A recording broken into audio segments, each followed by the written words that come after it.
the nest is like the place where you learn how to become strong to go out into the world. So it's a metaphor of the house. Your first experiences as a human being is in your house with your parents, with your family, and then you kind of choose your own way and you create your own nest. So it was a very important image for me, this idea of the nest.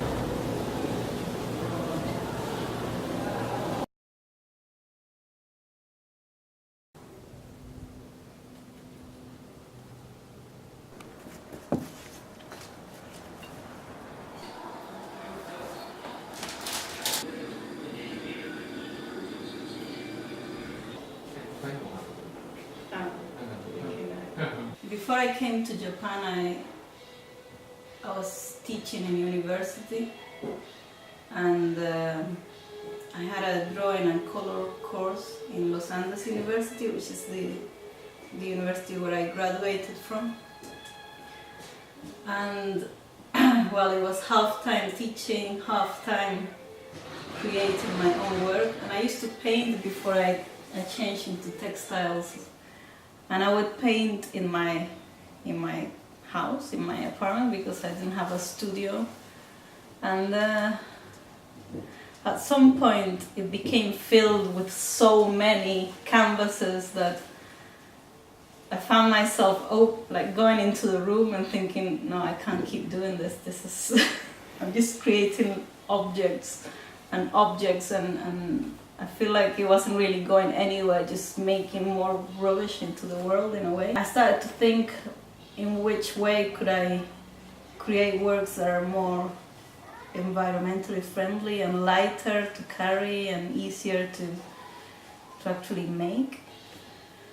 So I started exploring the textiles, but I was doing orimono at the time, orimono, which is like weaving, but a very self-taught weaving. It wasn't really something, I didn't go to a school or anything. At that point I was working with this really big three-dimensional nests, which were like a metaphor of a house. And I showed it in Mexico, Textile Biennale. I was really surprised to actually get in, because it was the first time I sent to a biennale and to a textile biennale. So I sent my work and I was accepted. The theme at that time was air, so I felt it was very convenient because, it was the nest. But I was so thrilled by the idea of showing abroad and also showing something that was totally new for me, this textile world. So I went there, and all the exhibitions were so amazing. There was like textiles from Laos, from Chile, from Europe, from US, from New Zealand, from Japan. That was the first time I confronted textiles from Japan. And although I have always been attracted to Japanese culture, at that time I think it was when I decided to come to Japan. That was the moment when I thought to myself, so this is what I want to do in Japan. I want to do textiles. So that occasion was very important for me, because it became like a kind of like inspiration for my next move in my artistic career. I chose Kyoto, Seika. First, Kyoto because it's an important place for textiles, traditional textiles. It's like the central point. And even today, textiles are still ongoing, especially traditional techniques. So amongst the universities in Kyoto, Seika's program offered not only to learn the technique, but also the possibility to express yourself through your own themes, your own ideas, and use the technique kind of like as a language in which you will finally express your idea. So in the profile, I really like this aspect about Seika when I was looking for universities. And I think this area is so nice also. It's really lovely. It's not lots of nature around. Well, this is my working space. It's really messy now. I have this is the one I'm working on now. This is a work I will work on for the next, when I finish this one I will work on this one. And this is a book I started when I was here in Japan. And it's based on plants, Japanese flowers and plants. Because when I came to Japan I started working with the tale of Genji. The lovers used to exchange these poems, as a way of kind of seducing themselves in a way. But it's interesting because in the Heian Jidai, Heian period, the smarter you were, the more knowledge you had of other literature around that time or before that time, the more you could engage into love affairs.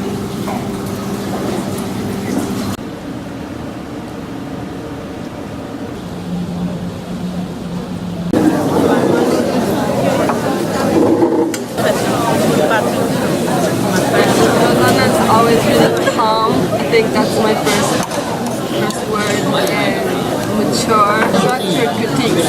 You give it to me straight, she gives it to me straight, you tell me what's not good, but then you help me figure out what is good. ロサンナはラテンアメリカのスタイルをずっと保ちながら作品を作ってるのが素敵。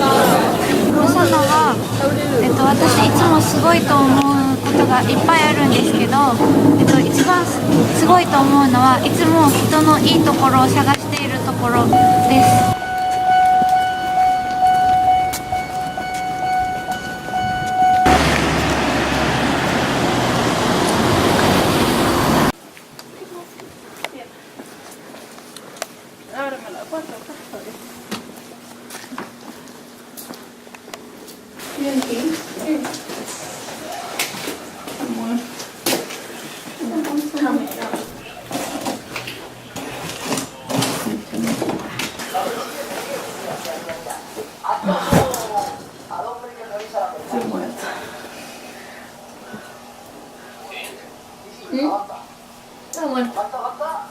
Tengo hambre.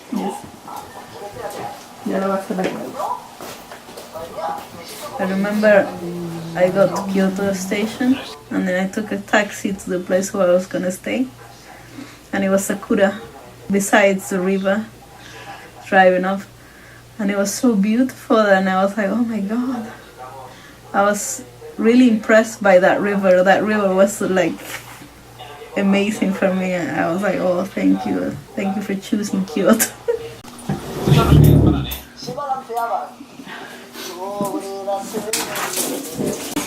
Si le digo, no es el tema grave, ¿no? De watashi no namae. ¿Qué pasa? No, ya va.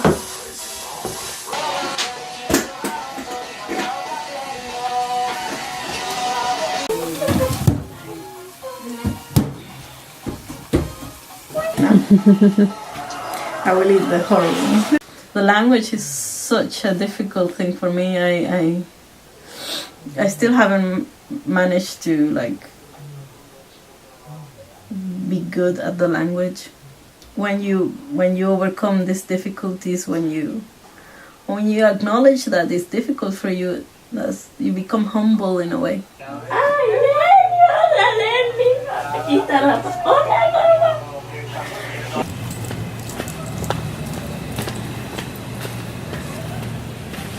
My dreams keeps changing with time. There's a work I would like to do, social work. I would like to work close with a community because I used to teach art in university before I came, and I would love to teach again, but not in an institution. I would love to like give knowledge to people who can use that in a way that